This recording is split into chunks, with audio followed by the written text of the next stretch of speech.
किसी गांव में एक व्यक्ति रहता था। वह बहुत ही भला था, लेकिन उसमें एक दुर्गुण था, वह हर काम को टाला करता था। वह मानता था कि जो कुछ होता है भाग्य से होता है। एक दिन एक साधु उसके पास आया। उस व्यक्ति ने साधु की बहुत सेवा की। उसकी सेवा से खुश होकर साधु ने पारस पत्थर देते हुए कहा, मैं तुम्हारी सेवा से बहुत प्रसन्न हूं, इसलिए मैं तुम्हें यह पारस पत्थर दे रहा हूं। 7 दिन बाद मैं इसे तुम्हारे पास से ले जाऊंगा। इस बीच तुम जितना चाहो उतना सोना बना लेना। उस व्यक्ति को लोहा नहीं मिल रहा था। अपने घर में लोहा तलाश किया। थोड़ा सा लोहा मिला तो उसने उसी का सोना बनाकर बाजार में बेच दिया और कुछ सामान ले आया।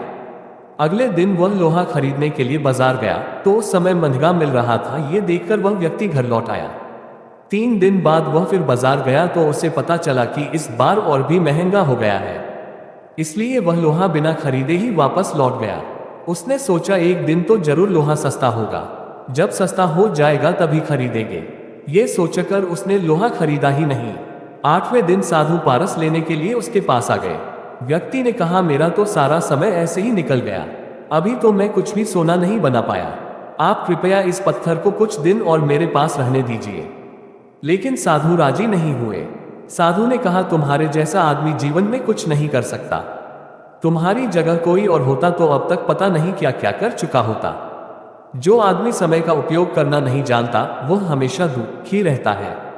इतना कहते हुए साधु महाराज पत्थर लेकर चले गए। शिक्षा: जो व्यक्ति काम को टालता रहता है, समय का सदुपयोग नहीं करता और केवल भाग्य भरोसे रहता है, वह हमेशा दुखी रहता है। प्राचीन काल की बात है। एक गांव में 4 दोस्त रहते थे। चारों ही ब्राह्मण थे, साथ खाते, साथ पीते और साथ ही रहते थे। 3 तो खूब पढ़े लिखे थे, मगर एक अनपढ़ ही था। हालांकि वह बुद्धिमान भी बहुत था, मगर अनपढ़ होने के कारण उसके अन्य 3 मित्र उसका उपहास ही उड़ाते रहते थे। लेकिन दोस्त होने के कारण बात आई गई हो जाती थी और वे पुरानी बातें भूलकर फिर से बातें बनाने लगते। एक दिन चारों बातें कर रहे थे। बातों ही बातों में बात निकली कि उन चारों में से सर्वाधिक बुद्धिमान कौन है। इस बात को लेकर जो बात बढ़ी तो बढ़ती ही चली गई। अंत में निश्चय हुआ कि वे चारों दूसरे राज्य में जाकर वहां के राजा को खुश करके जो धन लाएगा वही उनमें से ज्यादा बुद्धिमान होगा। ये निश्चय कर वे चारों दूसरे राज्य की ओर चल पड़े। रास्ते में ये तीनों चौथे पर कोई ना कोई फिक्रा छोड़ देते, मगर वह चौथा सिर्फ मुस्कुराकर उनकी बात टाल देता। 2 दिन तक चलने के बाद चारों एक जंगल में पहुंचे। उन्होंने जंगल में कुछ देर ठहरने का निश्चय किया, मगर चौथा मित्र इस पर सहमत नहीं हुआ। वह बोला, दोस्तों, कुछ ही समय बाद अंधेरा हो जाएगा, अतः हमें शीघ्र से शीघ्र यहाँ से निकल चलना चाहिए। मगर उसके अन्य तीनों मित्रों ने उसका उपहास उड़ाकर उसे चुप कर दिया। तभी उनमें से एक की नजर किसी मृत जानवर पर पड़ी। वह अपने दूसरे मित्रों से बोला, मित्रों देखो, कोई जीव यहाँ मृत अवस्था में पड़ा है। पता नहीं कौन सा जीव है, क्योंकि इसका चमड़ा गल गया है, शक्ल पहचान में नहीं आती। तीनों मित्रों ने उस तरफ देखा जहां जानवर की हड्डियां पड़ी थी। हड्डियों पर एक नजर डालने के बाद एक ने सुझाव दिया, क्यों ना हम अपनी विद्याओं की जांच करें। राजा के पास पहुंचने से पहले ही यह जांच हो जाएगी कि हम में कौन बुद्धिमान और विद्वान है। एक ने सलाह दी, अन्य तीनों ने उसकी सलाह मान ली। एक अन्य ने कहा, ठीक है, मैं इन हड्डियों को जोड़कर ढांचा तैयार कर देता हूं। कहकर झट उसने हड्डियां विद्या जोड़कर ढांचा तैयार कर दिया। तब दूसरे ने ढांचे पर मांस, चमड़ी और नसों में खून पैदा कर दिया और पीछे हट गया। खाल मांस चढ़ने पर ढांचा शेर में परिवर्तित हो गया। इसी बीच चौथा जो अनपढ़ था, खामोशी से उनकी हरकतें व बातचीत सुनता रहा। उसने उनकी बातों में दखल देना अच्छा ना समझा।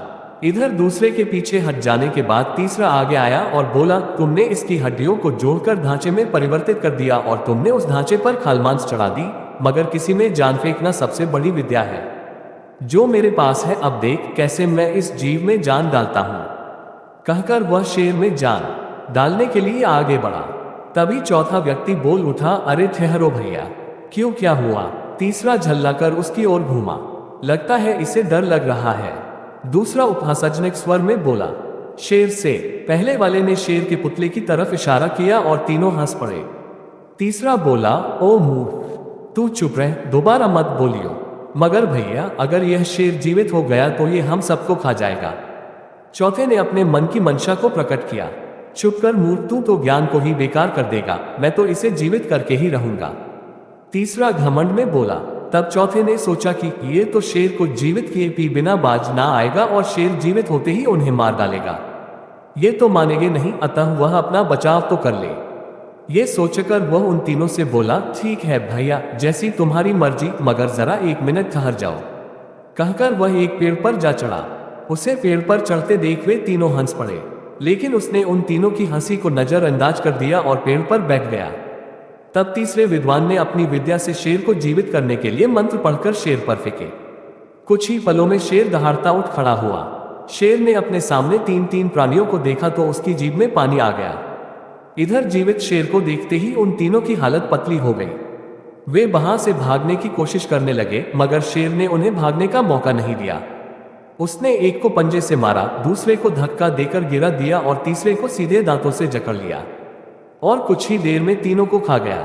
फिर वह वहां से चला गया। पेड़ पर बैठा चौथा ब्राह्मण नीचे उतरा और बोला, सबसे बड़ा बुद्धिमान कौन? वह जो अपने द्वारा जीवित किए गए शेर द्वारा मारे गए, क्या वो जो शेर का आहार बनने से बच गया? कहकर वह दूसरे राज्य के राजा को खुश करने चल दिया। एक बहुत विद्वान संत थे। वे कहीं भी ज्यादा दिन नहीं रहते थे, पैदल ही एक शहर से दूसरे शहर जाकर लोगों को प्रवचन दिया करते थे। लोग भी उन्हें बहुत मानते थे और सम्मान करते थे। एक बार संत पैदल ही दूसरे शहर जा रहे थे। रास्ते में उन्हें एक सोने का सिक्का मिला। महात्मा ने उसे उठा लिया और अपने पास रख लिया। उन्होंने सोचा कि ये सिक्का मैं सबसे गरीब इंसान को ही दूंगा। संत कई दिनों तक ऐसे किसी इंसान की तलाश करते रहे जो बहुत गरीब हो, लेकिन उन्हें ऐसा कोई व्यक्ति नजर नहीं आया। इस तरह कुछ समय और बीत गया। संत भी वो बात भूल गए। एक दिन संत ने देखा कि एक राजा अपनी सेना सहित दूसरे राज्य पर चढ़ाई करने जा रहा है। तभी साधु को सोने के सिक्के की याद आई। उन्होंने वो सिक्का निकाला और राजा के ऊपर फेंक दिया। संत को ऐसी हरकत करते देख राजा नाराज भी हुआ और आश्चर्यचकित भी। राजा ने संत से इसका कारण पूछा तो उन्होंने कहा कि राजा, कुछ समय पहले ये सोने का सिक्का मुझे रास्ते से मिला था। मैं इसे सबसे गरीब इंसान को देना चाहता था, लेकिन मुझे अभी तक कोई गरीब मनुष्य नहीं दिखाई दिया। आज जब मैंने तुम्हें देखा तो लगा कि तुम ही सबसे गरीब मनुष्य हो। राजा ने संत से पूछा कि आपको ऐसा क्यों लगा? क्योंकि मैं तो राजा हूं, मेरे पास तो अकूत धन संपत्ति है। संत ने कहा, इतना धन होने के बाद भी तुम दूसरे राज्य पर अधिकार करना चाह रहे हो, वो भी सिर्फ उस राज्य का धन पाने के लिए, तो तुमसे बड़ा गरीब और कौन हो सकता है? राजा को अपनी गलती का एहसास हुआ और वो अपनी सेना लेकर अपने देश लौट गया। शिक्षा: कभी किसी दूसरे के धन पर नजर नहीं रखनी चाहिए।